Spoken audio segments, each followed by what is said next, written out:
बॉलीवुड में इन दिनों एक नई समस्या देखने को मिल रही है, क्रिएटिविटी का अभाव।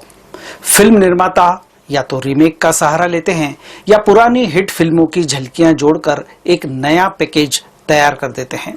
परम सुंदरी इसका ताजा उदाहरण है।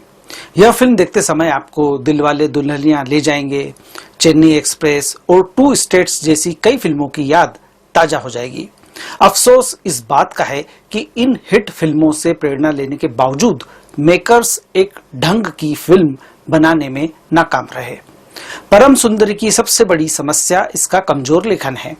कहानी में इमोशन, रोमांस, ड्रामा और कॉमेडी की भरपूर गुंजाइश थी, लेकिन स्क्रिप्ट में ऐसे सीन लिखे ही नहीं गए जो हंसी ला सके, दिल को छूने वाला रोमांस जगा सके या इमोशनल सीन में आंखें नम कर दे। नतीजा यह हुआ कि फिल्म एक सपाट सफर साबित होती है जिसमें दर्शकों को बांधने की ताकत नहीं है। फिल्म की शुरुआत होती है परम से, जो दिल्ली का रहने वाला एक टेक सेवी युवक है। वह एक ऐसे डेटिंग ऐप में इन्वेस्ट करने की सोच रहा है जो यह बताता है कि आपकी परफेक्ट सोलमेट कौन है। ऐप को आजमाने के लिए परम खुद का प्रोफाइल डालता है और ऐप उसे बताता है कि उसकी सोलमेट केरल के एक छोटे से गांव में रहने वाली सुंदरी है। इसके बाद परम सीधे सुंदरी से मिलने निकल पड़ता है, जो टूरिस्ट को अपना घर होम स्टे के रूप में किराए पर देती है। दोनों का स्वभाव बिल्कुल अलग है, लेकिन समय के साथ परम को सुंदरी से लगाव हो जाता है। ट्विस्ट तब आता है जब परम को पता चलता है कि सुंदरी की शादी वेणु से तय हो चुकी है। आगे की कहानी यह दिखाती है कि क्या परम सुंदरी का दिल जीत पाता है या नहीं। हालांकि यह अनुमान लगाना मुश्किल नहीं है। परम को एक ऐसा शख्स दिखाया गया है जो भावनाओं से ज्यादा टेक्नोलॉजी पर भरोसा करता है। उसका सुंदरी से मिलने का मकसद समझ में आता है, लेकिन यह यकीन करने के लिए कि सुंदरी ही उसकी सोलमेट है, फिल्म पर्याप्त सबूत नहीं देती। दर्शकों को बस इस पर भरोसा करना पड़ता है कि परम को सुंदरी पसंद आ गई है।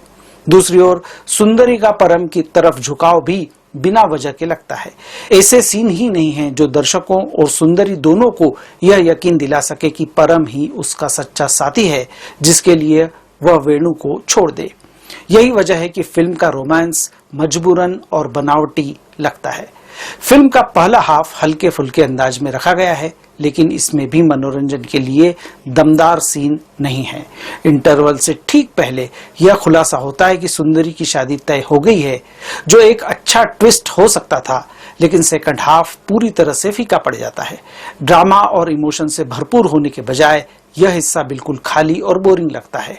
पूरी फिल्म देखने के बाद भी यह समझ में नहीं आता कि आखिर सुंदरी को परम क्यों पसंद आ गया। स्क्रीन प्ले बेहद कमजोर है। कई सीन बिना वजह लंबे किए गए हैं।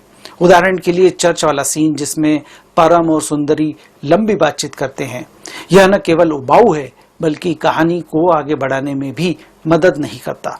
डेटिंग ऐप से जुड़ा धोखे वाला सब प्लॉट भी फिल्म में कोई खास योगदान नहीं दे पाता। लेखन टीम ने उम्मीद से बहुत नीचे का काम किया है। निर्देशक तुषार जलोटा ने फिल्म को फील गुड टच देने की पूरी कोशिश की। उनके पास एक अच्छी दिखने वाली जोड़ी थी, खूबसूरत केरल की लोकेशन थी और मधुर संगीत का साथ था। इसके बावजूद कमजोर स्क्रिप्ट ने इन खूबियों को फीका कर दिया। परिणाम स्वरूप फिल्म मनोरंजन के आसमान में उड़ान नहीं भर पाती। सिद्धार्थ मल्होत्रा आकर्षक दिखे और उनकी एक्टिंग ठीक ठाक रही। जानवी कपूर ने अपनी एक्टिंग में सुधार दिखाया और एक मलयाली लड़की के रूप में वह फिट लगी। दोनों की केमिस्ट्री स्क्रीन पर अच्छी लगी, लेकिन कहानी की मजबूती के अभाव में इसका असर बेकार चला गया। संगीत की बात करें तो सचिन जिगर ने बेहतरीन धुनें दी हैं, जिन पर अमिताभ भट्टाचार्य ने उम्दा बोल लिखे हैं। बैकग्राउंड म्यूजिक भी प्रभावशाली है और फिल्म की कुछ झलकियों को थोड़ा जानदार बनाता है। संथना कृष्णन रविचंद्रन की सिनेमाटोग्राफी लाजवाब है और आंखों को सुकून देती है। एडिटिंग शार्प है और मनीष प्रधान ने फिल्म की लंबाई को कंट्रोल में रखा है। परम सुंदरी उन फिल्मों की श्रेणी में आती है जो बड़ी संभावनाओं के बावजूद औसत रह जाती है। कहानी, लेखन और चरित्रों की गहराई पर ध्यान दिया जाता तो यह फिल्म एक बेहतरीन लव स्टोरी बन सकती थी। खूबसूरत लोकेशन, मधुर संगीत और आकर्षक स्टार कास्ट होने के बावजूद यह फिल्म दर्शकों को बांधने में नाकाम रहती है। अंत में यही कहना होगा कि परम सुंदरी देखने का अनुभव वैसा ही है जैसा एक खूबसूरत पैकेज को खोलने के बाद उसमें कुछ खास न मिलने पर होता है। इस फिल्म को मैं 5 में से 1.5 स्टार देता हूं।